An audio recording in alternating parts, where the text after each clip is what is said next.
Aku dibesarkan di lingkungan keluarga nenek dari sisi ibu, jadi sering banget deh ketemu sama keluarga besar nenek.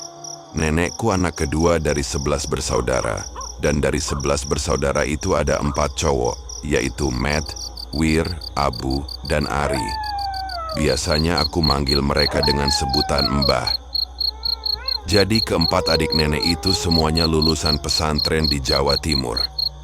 Ari tinggal di pondok yang sama dengan Matt, sementara Abu tinggal di pondok yang sama dengan Wir. Meskipun mereka berbeda pondok, tapi tetap di kota yang sama. Katanya Wir punya kemampuan melihat hantu. Itulah cerita yang sering aku dengar dari keluarga. Salah satu cerita yang selalu aku ingat adalah saat Wir bertemu dengan Wewe Gombel di pohon rambutan di dekat mushola. Wewe Gombel yang dia temui berbeda dari yang biasanya, karena cara berjalannya mundur. Wir dibandingkan dengan saudara nenek yang lain, memang pendiam tapi sebenarnya pemberani. Dia suka banget memancing, bahkan sampai ke tempat-tempat angker di desa pada malam hari. Diceritakan oleh nenek, Wir juga senang memancing di Sungai Brantas ketika dia masih di pondok pesantren. Di tahun 2021, suami dari kakak nenek, dengan kata lain kakak ipar nenek, itu meninggal dunia.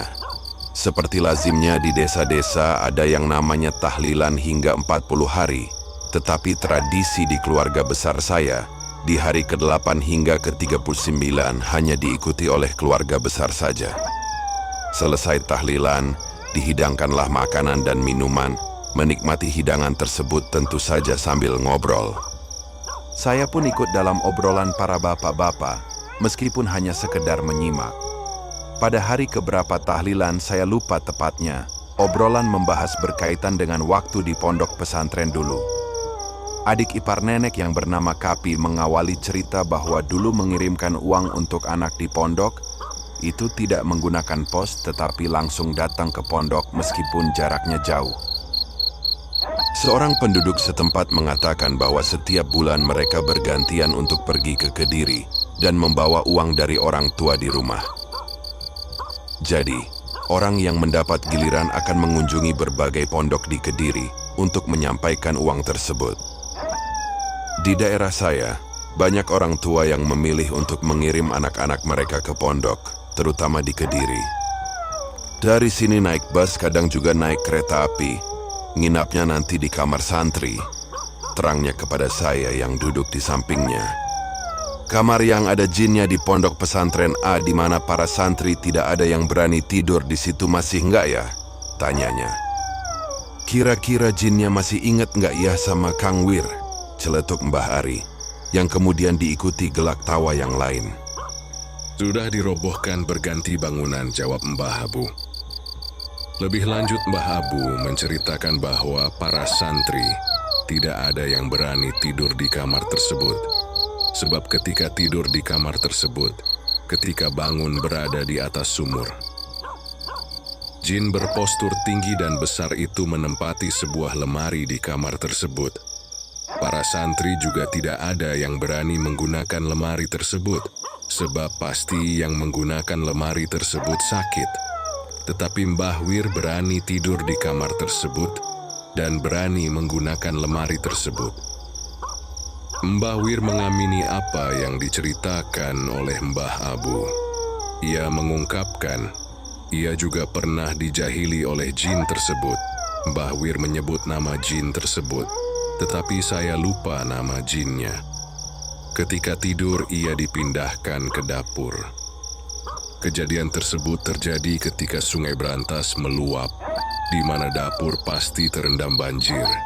Tetapi anehnya Wir mengapung di air. Mbah Wir menjelaskan bahwa singkat cerita jin tersebut merasuki dan mengendalikan dirinya. Dengan kata lain, mengalami kesurupan. Kejadian tersebut diketahui oleh kiai pengasuh pondok pesantren. Mbah Wir pun dikurung di kamar, dan kiai pun kewalahan. Waktu Kang Kapi ke pondok disuruh Bapak, itu semalamnya mengamuk parah, saya saja nggak berani nemuin. Timpal Mbah Abu. Akhirnya ia pun dibawa pulang ke rumah untuk diobati. Kiai mengatakan boleh kembali lagi ke pondok jika sudah sembuh. Mbah Wir diobati oleh pamannya, kakak dari ayahnya. Jika kalian membaca kisah saya sebelumnya, yang mengobati Mbah Wir itu kakek buyut saya. Jadi kakek dan nenek saya itu sepupu. Lalu menikah, paham kan? Jadi ayahnya kakek dan ayahnya nenek itu kakak beradik. Setelah sembuh, ia berangkat lagi ke pondok pesantren. Ia pun naik kereta api menuju Kediri. Jangan dibayangkan kondisi kereta api zaman itu seperti sekarang ini. Para pedagang asongan bebas keluar masuk. Saat kereta api memasuki Kediri, ada kakek berbaju putih menawarkan 5 buah rambutan. Namun, tidak ada satupun yang mau membelinya, sebab harganya mahal, yaitu 15.000.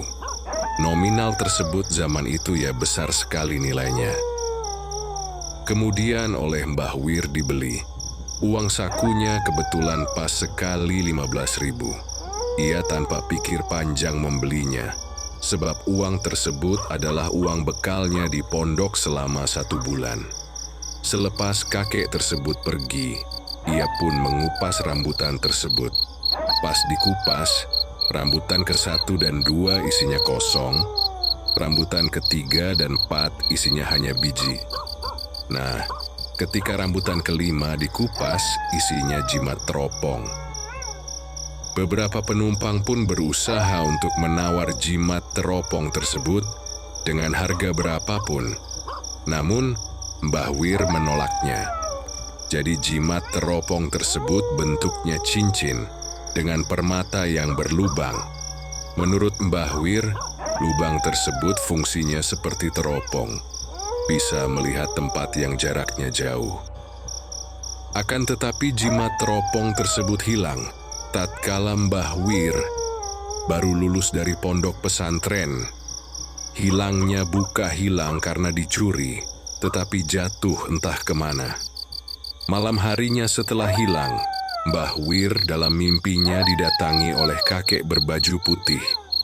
Dalam mimpi tersebut kakek berbaju putih mengatakan, harus puasa 40 hari dengan menu sahur dan berbuka berupa singkong sebesar ibu jari. Maka dengan sendirinya jimat tersebut akan kembali. Namun Mbah Wir tidak melakukan hal itu.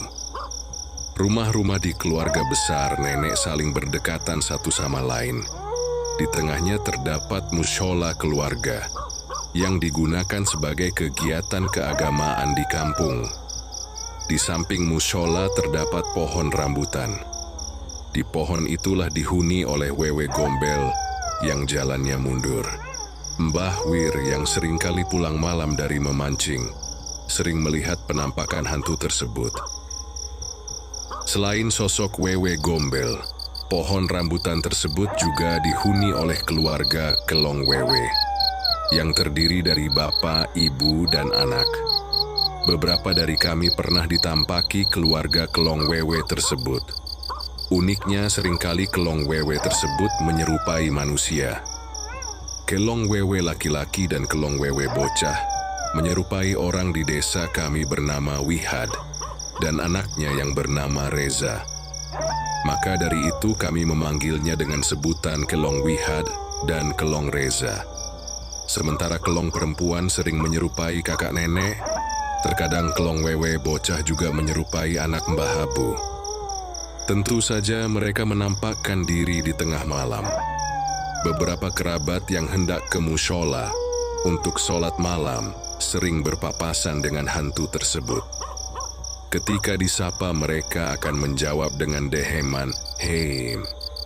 Tanda kehadiran mereka dikenali dengan suara sandal basah. Suatu hari saya tidur bersama kakek. Kamar kakek terletak di samping jalan yang biasa dilewati oleh hantu tersebut. Dini hari saya mendengar suara sandal basah. Pas dilihat di jendela benar saja Kelong Wihad sedang menggendong Kelong Reza. Nah, yang sering ditampaki oleh mereka ya Mbah Wir, karena memang ketika memancing pulangnya larut malam.